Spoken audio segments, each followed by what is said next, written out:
नमस्कार दोस्तों, मैं Ramesh Chaudhary supreme selection academy में आपका हार्दिक स्वागत करता हूं। दोस्तों, हमारी सीरीज चल रही थी पॉलिटिकल की, जिसके अंदर हमने देखा था मूल अधिकारों के अंदर हमने बात करी थी। उसके अंदर हम आर्टिकल 24 तक पढ़ चुके थे। आज हम स्टार्ट करने वाले हैं आर्टिकल 25। उसके अंदर हम आर्टिकल 24 तक उनके पूरा विवरण देख चुके हैं। उनसे प्रमुख जो वाद जुड़े हुए हैं उन वाद को हम देख चुके हैं, जो एग्जाम में कई बार पूछे जाते हैं। आज जो हम पढ़ रहे हैं वो पढ़ने वाले हैं धार्मिक स्वतंत्रता।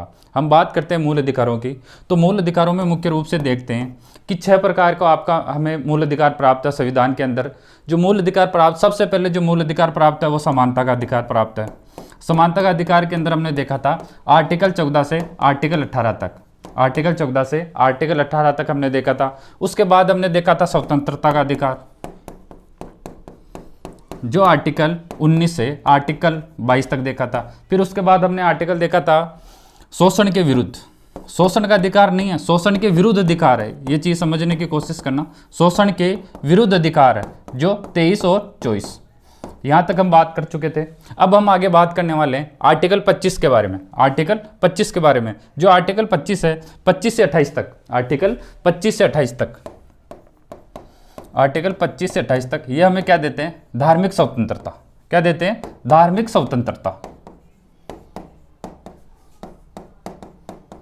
एग्जाम में कई बार क्वेश्चन आते हैं कि धार्मिक स्वतंत्रता जो मूल अधिकार है वो कौन से आर्टिकल से कौन से आर्टिकल के बीच है। तो सबसे पहले बीच है वो 25 से 28 के बीच, 25 से 28 के बीच। अब हम एक एक आर्टिकल के बारे में बात करेंगे कि कौन से आर्टिकल में क्या चीज़ बताई गई है। सबसे पहले हम आर्टिकल 25 की बात करते हैं। तो आर्टिकल 25 हमें बताता है किसी भी धर्म को अंतःकरण की, किसी भी धर्म की अंतःकरण मतलब आप किसी भी धर्म को अपना सकते हो। किसी भी धर्म को अबाध रूप से मानने की, आप उसे अपना सकते हो, उस धर्म को मान सकते हो, उसके अनुसार आचरण कर सकते हो, उसका प्रचार कर सकते हो। क्या क्या आर्टिकल 25 के अंदर? किसी धर्म को आप अपना सकते हो, किसी धर्म को मान सकते हो, उसके अनुसार आप आचरण कर सकते हो, उसका प्रचार प्रसार कर सकते हो। ये आर्टिकल आपको कौन सा बताता है? आर्टिकल 25। आप धर्म के बारे में प्रचार कर सकते हो, अपना सकते हो, मान सकते हो। इसके अलावा इसे आर्टिकल 25 के अंदर 3 प्रकार के इसके प्रतिबंध लगाए हुए हैं, सीमित किया गया। धार्मिक स्वतंत्रता, निम्न आधार पर प्रतिबंध है। एग्जाम में कई बार क्वेश्चन आया हुआ है। आरएस के अंदर भी पहले एक क्वेश्चन आ चुका है, जिसके अंदर पूछा था कि निम्न में से किस आधार पर धार्मिक स्वतंत्रता का प्रतिबंध नहीं किया गया है। तो हम देखते हैं इसमें 3 प्रकार से प्रतिबंध कर सकते हैं। सबसे पहले लोक व्यवस्था। सबसे पहले क्या? लोक व्यवस्था। आपको इस प्रकार का धर्म ये अपना तो सकते हो, पर उसका इस प्रकार आप इस कदर प्रचार प्रसार नहीं कर सकते हो जिससे लोक व्यवस्था भंग हो। लोक व्यवस्था भंग नहीं होनी चाहिए। फिर उसके बाद है स्वास्थ्य। जिस प्रकार हम हिंदू धर्म के अंदर देखते हैं कि चिमटे से मारे जाते हैं और कई चीज़ें होती है जिससे किसी व्यक्ति का स्वास्थ्य पर बुरे इफेक्ट पड़ते हैं। तो इसका हम कह सकते हैं कि स्वास्थ्य पर इफेक्ट नहीं पड़ना चाहिए, स्वास्थ्य के साथ छेड़छाड़ नहीं होना चाहिए। यह भी एक प्रतिबंध है। फिर तीसरा सदाचार या नैतिकता, जिसके अंदर नैतिकता का हनन ना हो। ये 3 चीज़ें देख चुके हम। इसके अंदर धार्मिक स्वतंत्रता उसके अंदर प्रतिबंध क्या क्या है? लोक व्यवस्था, स्वास्थ्य और नैतिकता। क्या क्या? लोक व्यवस्था, स्वास्थ्य और नैतिकता। इस आर्टिकल के अंदर धर्म को परिभाषित नहीं किया गया कि धर्म क्या चीज़ है। संविधान के अंदर कहीं पर भी धर्म को परिभाषित नहीं किया गया कि धर्म क्या होता है। तो एग्जाम में कई बार क्वेश्चन पूछा जाता है कि धर्म क्या है, तो इसका क्वेश्चन आप आंसर में जरूर बताइए कि धर्म क्या है। फिर उसके बाद है आर्टिकल 25। ये एक चीज़ बताता है व्यक्तिगत धार्मिक स्वतंत्रता। क्या? एग्जाम में कई बार क्वेश्चन आता है कि व्यक्तिगत धार्मिक स्वतंत्रता का उल्लेख कौन से आर्टिकल के अंदर है। तो वो आर्टिकल है 25। वो आर्टिकल कौन सा है? 25। तो हमने ये आर्टिकल 25 देखा था कि आप किसी भी धर्म को अपना सकते हो, किसी भी धर्म को मान सकते हो, उसके अनुसार आप आचरण कर सकते हो, परंतु उस पर 3 प्रतिबंध लगाएंगे कि लोक व्यवस्था भंग नहीं होनी चाहिए, स्वास्थ्य भंग नहीं होनी चाहिए और नैतिकता। ये 3 चीज आधार पर इस प्रचार प्रतिबंध लगा सकते हैं। अब हम आर्टिकल 26 के बारे में बात करें तो इसके अंदर है कि आप धार्मिक मामलों में प्रबंध करने की स्वतंत्रता। क्या? प्रबंध करने की। किसको प्रबंध? संस्था या संगठन। एग्जाम में कई बार क्वेश्चन आया हुआ कि धार्मिक संस्था बनाने या धार्मिक संगठन बनाने का अधिकार कौन से आर्टिकल में? धर्म को प्रचार करना, उसको अपनाना, उसके अनुसार आचरण करना, वो आर्टिकल 25 बताता है। पर किसी संस्था का गठन, संस्था या संगठन का गठन किया जाता है, वो आर्टिकल 26 बताता है। कौन सा आर्टिकल बताता है? वो आर्टिकल 26 बताता है। इसके अंदर 4 चीज़ें हैं। धार्मिक संस्था की स्थापना कर सकते हो, आप धार्मिक संस्था की स्थापना कर सकते हो। स्थापना करने के बाद उसका प्रबंध, मैनेजमेंट कर सकते हो। स्थापना करने के बाद उसका मैनेजमेंट कर सकते हो। मैनेजमेंट करने के बाद चल अचल संपत्ति को अर्जित करने की स्वतंत्रता। क्या है? चल अचल संपत्ति, जो भी वहाँ पर संपत्ति होगी, संस्था अपने नाम से संपत्ति ले सकती है, चल अचल संपत्ति क्या कर सकती है। तो ये आर्टिकल 26, आर्टिकल 26 क्या बताता है हमें? धार्मिक मतलब मैनेजमेंट कर सकता है। धर्म के लिए संस्था या संगठन का मैनेजमेंट की स्वतंत्रता है। किसकी स्वतंत्रता? मैनेजमेंट की। तो मैनेजमेंट में क्या कर सकता है? वो स्थापना कर सकता है, प्रबंध कर सकता है, मतलब मैनेजमेंट कर सकता है, और चल अचल संपत्ति खरीद सकता है। एग्जाम में कई बार क्वेश्चन आता है कि संगठन या कोई जो धार्मिक संस्था है वो क्या चल अचल संपत्ति खरीद सकती है? तो बिल्कुल खरीद सकती है, अर्जित कर सकती है। फिर उसके बाद आर्टिकल 27, आर्टिकल 27 बताता धार्मिक कार्यों के प्रबंध करने पर टैक्स में छूट। कई बार हम देखते हैं बड़े बड़े भंडारे लगाए जाते हैं, लंगर लगाए जाते हैं। वो किस लिए लगाए जाते हैं? साथ में अपने धर्म के प्रचार के लिए तो लगाते ही, साथ में लंगर भंडारे लगाने पर उसको कहीं ना कहीं टैक्स के अंदर छूट मिलती है। क्या मिलती है? टैक्स के अंदर छूट मिलती है। इसलिए आप यदि धार्मिक कार्यों का प्रबंध करते हो तो आपको टैक्स में छूट मिलती है। ये आर्टिकल 27 बताता है। आर्टिकल 28, कुछ शिक्षा संस्थानों में धार्मिक शिक्षा उपासना में उपस्थित होने के लिए स्वतंत्र। आप किस प्रकार की स्कूलों के अंदर धार्मिक शिक्षा दे सकते हो, कहाँ पर आप नहीं दे सकते हो, तो इस बारे में विवरण है। 28 ये कहता है किसी भी सरकारी स्कूल के अंदर आप धार्मिक शिक्षा नहीं दे सकते। क्या कहता है 28? कि किसी भी जो सरकारी स्कूल है उसके अंदर आप धार्मिक शिक्षा नहीं दे सकते हो। ये कौन सा आर्टिकल बताता है? ये आर्टिकल 28(1) बताता है। आर्टिकल 28(2), यदि कोई ट्रस्ट है और वो शिक्षण संस्था चला रही है, वो कोई स्कूल वगैरह चला रही है, तो वो धार्मिक शिक्षा दे सकती है। एग्जाम में कई बार क्वेश्चन आता है कि सरकारी स्कूल के अंदर धार्मिक शिक्षा नहीं देते हैं, ये कौन से आर्टिकल के अंदर है? कौन से आर्टिकल के अंदर है? तो 28(1). कई बार अपन याद तो करते हैं कि 28 के अंदर धार्मिक शिक्षा नहीं दे सकते, परंतु कौन 28 के भी कौन से आर्टिकल में? तो 28(1) के अंदर दिया हुआ है कि आप धार्मिक शिक्षा नहीं दे सकते हो। फिर उसके बाद ट्रस्ट द्वारा, यदि कोई ट्रस्ट संचालित कर रहा है तो वो धार्मिक शिक्षा दे सकता है। तो ये था 28। अब 28(3) के बारे में बात करते हैं। यदि शिक्षण संस्था राज्य से अनुदान प्राप्त करती है, यदि राज्य उसको कुछ पैसा दे रहा है, अनुदान का मतलब है राज्य यदि उसको पैसा दे रहा है, तो बच्चों की सहमति से धार्मिक शिक्षा दी जाएगी। यदि सरकार उसको पैसे दे रही है, सरकार उसको डोनेशन दे रही है, तो आप बच्चों को धार्मिक शिक्षा दे सकते हो, पर धार्मिक शिक्षा के लिए बच्चों से पहले सहमति लेनी पड़ेगी। यदि बच्चे 18 वर्ष से कम उम्र के हैं तो उनके माता पिता से, अभिभावक या माता पिता, इनकी परमिशन से ही आप धार्मिक शिक्षा दे सकते हो। तो 28 के अंदर हमने देखा, क्या क्या देखा? 28 के अंदर 3 चीजें। 28(1) हमें बताता है कि आप सरकारी स्कूल है तो इसमें धार्मिक शिक्षा नहीं दे सकते हो। 28(2) कहता है कि आप यदि शिक्षण संस्था ट्रस्ट द्वारा संचालित है तो धार्मिक शिक्षा दे सकते हो।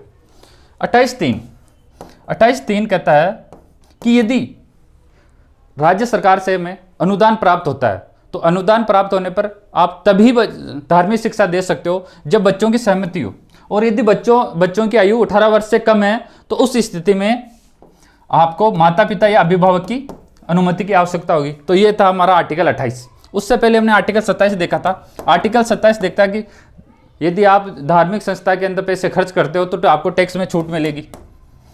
आर्टिकल 26 बताता है हमें, आर्टिकल 26 बताता है कि इसके अंदर हम मैनेजमेंट कर सकते हो, प्रबंध कर सकते हो।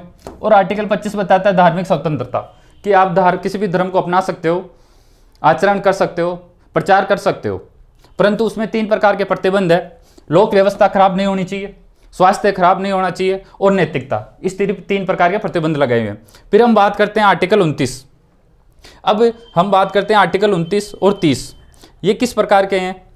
ये संस्कृति और शिक्षा का अधिकार, संस्कृति और शिक्षा का अधिकार। आर्टिकल 29 और 30 किससे संबंधित है? संस्कृति और शिक्षा से संबंधित है। कौन सा आर्टिकल? कई बार एग्जाम में क्वेश्चन आता है कि संस्कृति और शिक्षा से संबंधित कौन सा आर्टिकल है, तो आर्टिकल 29 और 30 शिक्षा और संस्कृति से संबंधित है। अब बात करते हैं हम आर्टिकल 29A की।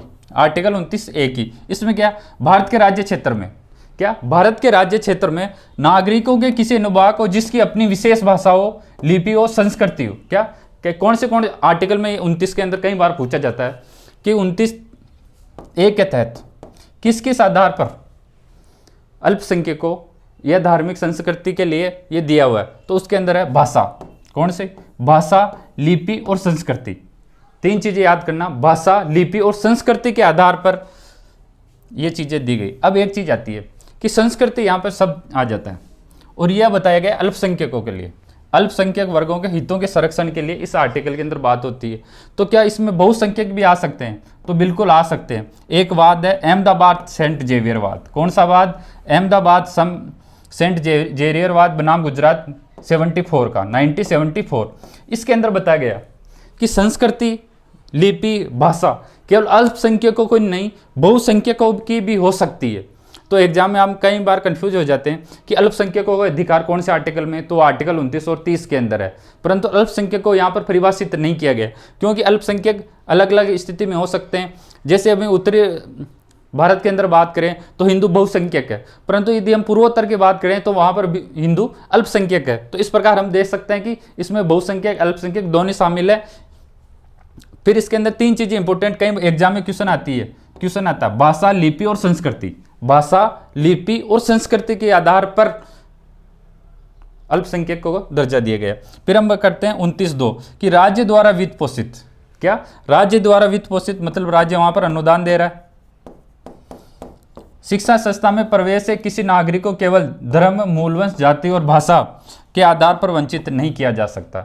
यदि जहां पर राज्य सरकार पैसा दे रही है, राज्य सरकार अनुदान दे रही है, राज्य सरकार वित्त दे रही है, तो उस स्थिति में आप धर्म, मूलवंश, भाषा और जाति के आधार पर आप उसके अंदर भेदभाव नहीं कर सकते हो। हमने आर्टिकल 15 पढ़ा था।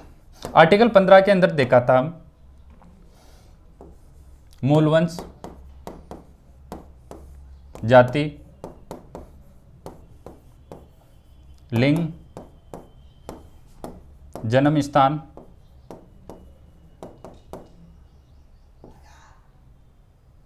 इसके आधार पर हम भेदभाव नहीं कर सकते। तो इसके अंदर जो आर्टिकल 29(2) है वो हमें बताता है, क्या बताता है आर्टिकल 29(2) कि राज्य द्वारा वित्त पोषित जो संस्था है उसके अंदर 4 आधार पर हम भेदभाव नहीं कर सकते। एग्जाम में कई बार क्वेश्चन आता है कि वो 4 आधार कौन कौन से हैं जिसके आधार पर भेदभाव नहीं कर सकते। वो 4 आधार है धर्म, मूलवंश, जाति और भाषा। डीएम करते हो जब, क्या डीएम करते हो जब, कब डीएम करते हो जब, तो धर्म, मूलवंश, जाति और भाषा, इसके आधार पर कोई भी राज्य, कोई भी संस्था प्रवेश के लिए वंचित नहीं कर सकती है। वित्त पोषित संस्था में प्रवेश से वंचित नहीं कर सकते। किस किस आधार पर? 4 आधार है, धर्म, मूलवंश, जाति और भाषा के आधार पर वंचित नहीं कर सकते। ये कई बार क्वेश्चन आता है और इंपॉर्टेंट क्वेश्चन है। फिर उसके बाद में आर्टिकल 30 शिक्षण संस्थानों की स्थापना, प्रशासन करने अल्पसंख्यक वर्गों का अधिकार।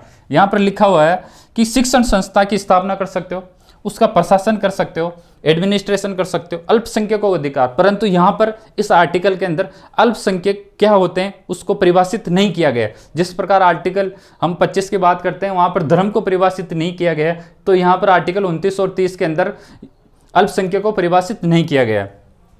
तो 30(1) धर्म या भाषा के आधार पर सभी अल्पसंख्यक वर्गों की अपनी रुचि की शिक्षा संस्थान स्थापना कर सकते हैं और प्रशासन कर सकते हैं। तो एग्जाम में कई बार क्वेश्चन आता है कि धर्म व भाषा के आधार पर अल्पसंख्यक वर्गों को अपनी रुचि के अनुसार शिक्षण संस्था खोल सकते हैं। ये कौन से आर्टिकल के अंदर है? तो यह आर्टिकल 30(1) के अंदर है। यह आर्टिकल 30(1) के अंदर है। फिर हम बात करते हैं आर्टिकल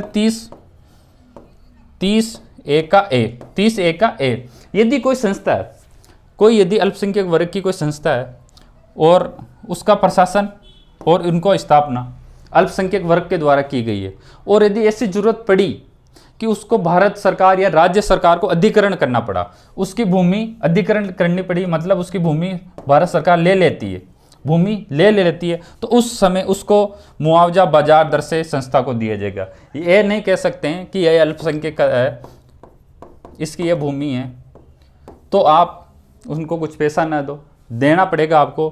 भूमि अधिग्रहण करते हो तो राज्य द्वारा उसका मुआवजा बाजार दर से दिया जाएगा उस संस्था को। यहाँ तक समझ गए। आर्टिकल 30 के बारे में हम बात कर ले। आर्टिकल 31, इसके अंदर हमने पहले भी पढ़ा था कि आर्टिकल 19 का 1F पढ़ा था। उसके अंदर हमने क्या देखा कि संपत्ति के अधिकार को हटा दिया गया है। तो वो संपत्ति का अधिकार वहाँ पर भी था और वो उसका विवरण 31 के अंदर भी है। संपत्ति का अधिकार 31 के अंदर भी है। तो 44वां संविधान संशोधन 1978 के द्वारा की धारा 19 द्वारा इसे हटा दिया गया और इसे संविधान के भाग 12 आर्टिकल 300 क में जोड़ दिया गया। तो संविधान जो संपत्ति का अधिकार है वो कौन सी धारा के तहत हटाया गया? तो वो धारा 19 के तहत हटाया। कौन सी धारा? धारा 19 के तहत। फिर उसके बाद में क्वेश्चन आता है कि इसको कहाँ जोड़ा गया? तो उसको जोड़ा गया 300 क के अंदर। कहाँ जोड़ा गया? 300 क के अंदर। तो ये इस प्रकार क्यों किया गया, इसको समझने की कोशिश की कि उस समय कई बड़े जो जमींदार वर्ग लोग थे उनसे जमीनें छीन ली। संपत्ति अधिकार में क्या किया गया कि जो जमींदार वर्ग थे उनसे संपत्ति छीन ली गई और जो वहाँ पर उनके जो जोत रहा है, जो कृषि कर रहा है उस खेत के अंदर, उसी को उसका मालिक बना दिया गया। तो ये प्रथम संविधान संशोधन 1951 से जोड़ा गया। अब इसके कारण क्या था कि जमीन सुधार और जमींदारी प्रथा को खत्म करना, कि बड़े जमींदार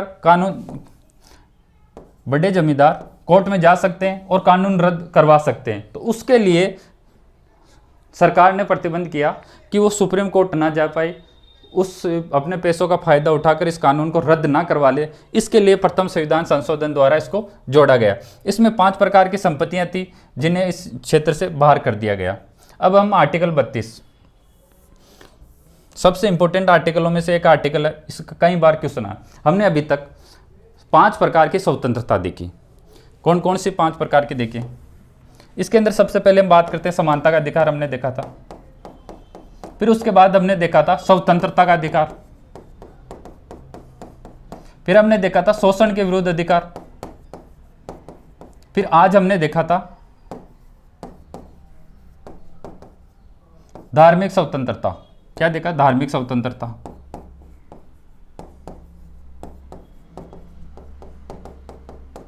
फिर हमने देखा था अल्पसंख्यक वर्गों के लिए 29 और 30। अल्पसंख्यक वर्गों के लिए भाषा, लिपि और संस्कृति, इसके आधार पर अधिकार।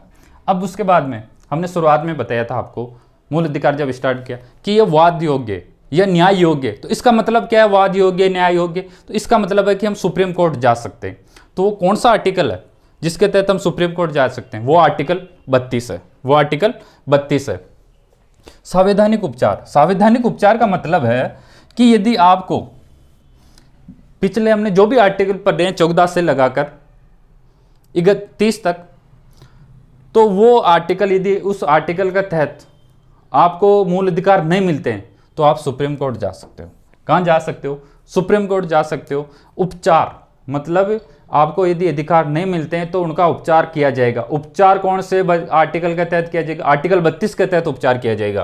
तो आर्टिकल 32 संवैधानिक उपचारों का अधिकार। इसके अंदर हम पढ़ेंगे 4, क्या पढ़ेंगे? 4 इसके सब जो पार्ट पढ़ेंगे। सबसे पहले 32(1) मूल अधिकारों को परिवर्तन करने वाले व्यक्ति को सीधे सर्वोच्च न्यायालय जाने का, सुप्रीम कोर्ट जा सकते हो आप।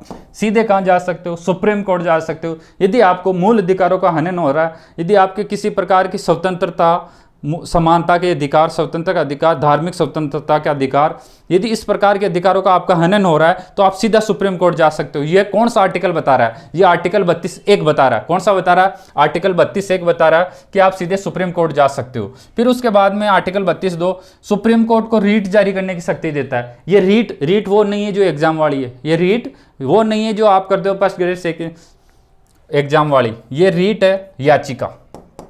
ये रीट क्या है? याचिका दायर कर सकते हो। याचिका का मतलब क्या है कि आप सुप्रीम कोर्ट के अंदर एप्लीकेशन लगा सकते हो। सुप्रीम कोर्ट के अंदर एप्लीकेशन लगा सकते हो। तो वो कौन सा आज सुप्रीम कोर्ट को रीट जारी करने की शक्ति कौन सा आर्टिकल देता है? याचिका जारी करने की शक्ति कौन सा आर्टिकल देता है? वो आर्टिकल देता है 32। वो कौन सा आर्टिकल देता है? 32। 32 का भी कौन सा देता है? 32(2). 32 का भी कौन सा देता है? 32(2). अब बात करते हैं हम आर्टिकल 32(3) की। 32(3) के अंदर क्या है?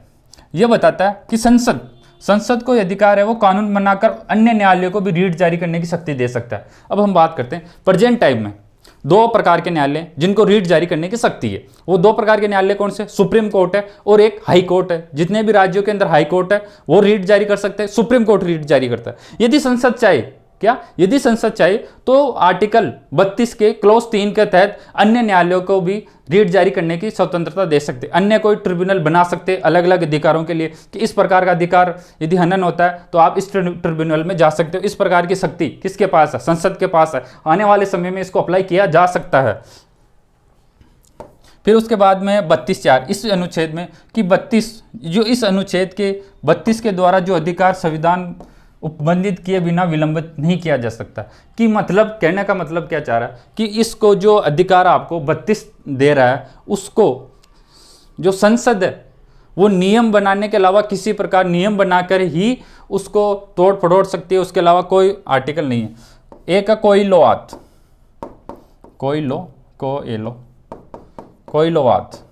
2007 का है। इसके अंदर आर्टिकल 32 को मूलभूत ढांचा घोषित किया गया। हम पढ़ते थे जब मूल अधिकार शुरुआत की थी तो उसके अंदर हमने पढ़ा था, एक पढ़ा था केशवानंद भारती केस। कौन सा? केशवानंद भारती केस। उसके अंदर हमने पढ़ा था 1973। इसके अंदर बताया गया कि संविधान में मूलभूत ढांचा घोषित किया, बेसिक स्ट्रक्चर, मूलभूत ढांचा।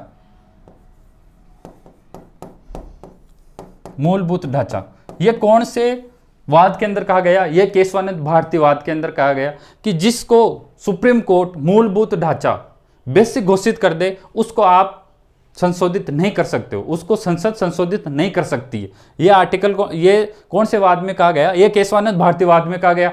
फिर क्या होता है?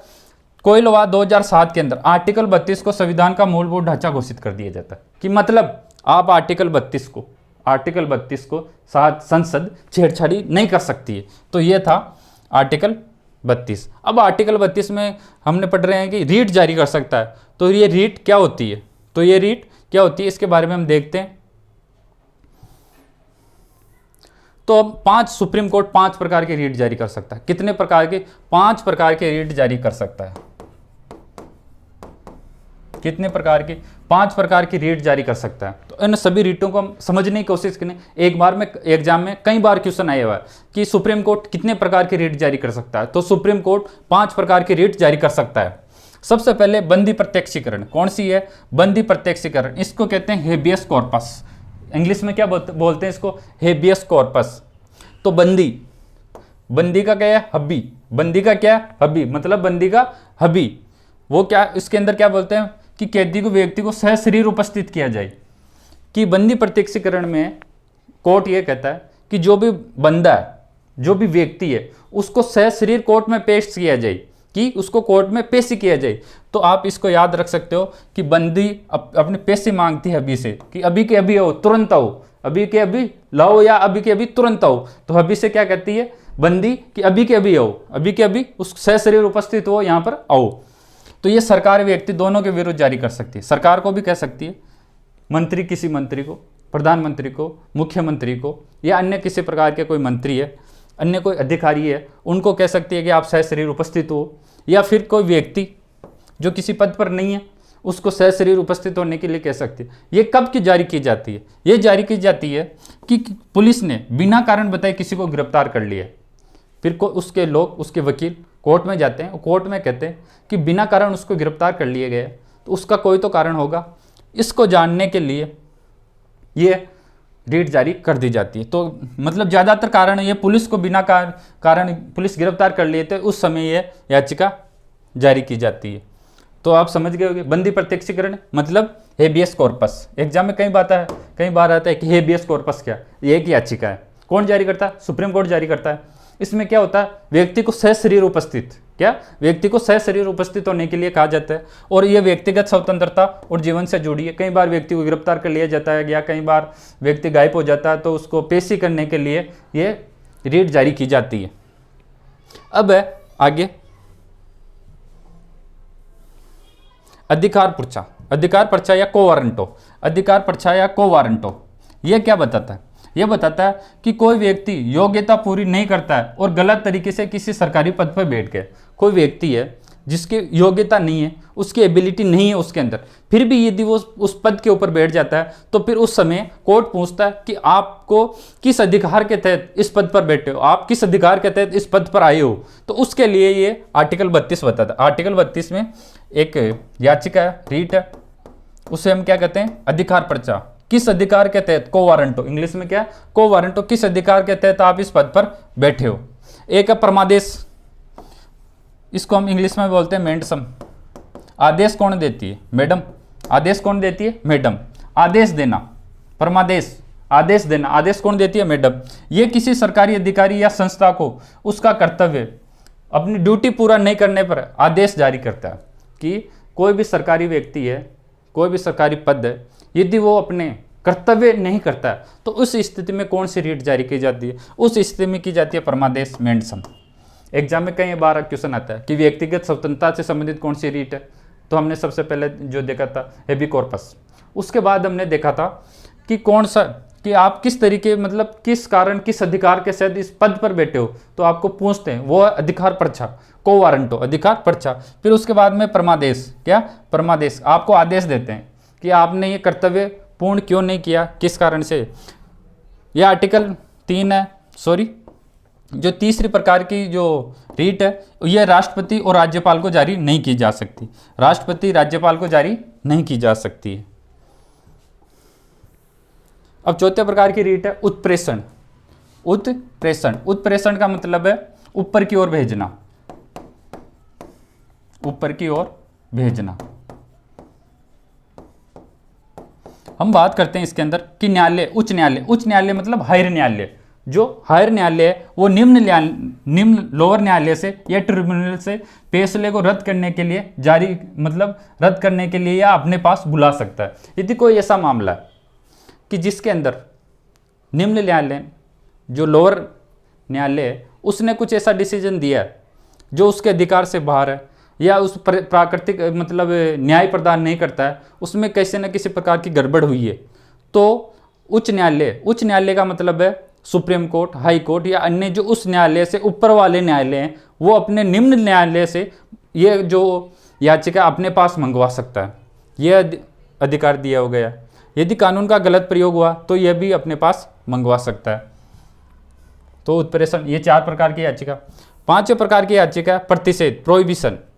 यह क्या बताता है, यह मना करना या रोकना। प्रोहिबिशन, मना करना या रोकना। जब हायर कोर्ट निचली अदालत से या ट्रिब्यूनल से बाहर, ट्रिब्यूनल अपने अधिकार क्षेत्र से बाहर, अपने अधिकार क्षेत्र से बाहर यदि कोई डिसीजन ले लिया है तो उसको मना कर सकती है। वो अधिकार वो कौन सी रीट है, तो वो रीट है प्रतिषेध या प्रोहिबिशन। अब हम बात करते हैं आर्टिकल 33, 34 और 35 की। 33 क्या कहता है, 33 कहता है यदि कोई, 33 कहता है यदि कोई सुरक्षा बल के अंदर है, यह अधिकार आर्टिकल 33 किससे संबंधित है, सुरक्षा बल से संबंधित। किससे संबंधित है, सुरक्षा बलों से संबंधित। कौन सा आर्टिकल है, आर्टिकल 33 और 34। इसमें क्या, सुरक्षा बलों आदि पर लागू करने की शक्ति देता है। सुरक्षा बलों और अन्य जो अर्धसैनिक बल है उनके ऊपर यह आर्टिकल 33 के अंदर संसद को अलग अधिकार देते हैं। इसके अंदर क्या है, किस किस के ऊपर यह आर्टिकल लागू होता है, 33, सशस्त्र बल, जिस प्रकार हम सशस्त्र बल देखते हैं, CRPF है, BSF है, इस प्रकार देख सकते हैं ITBP है,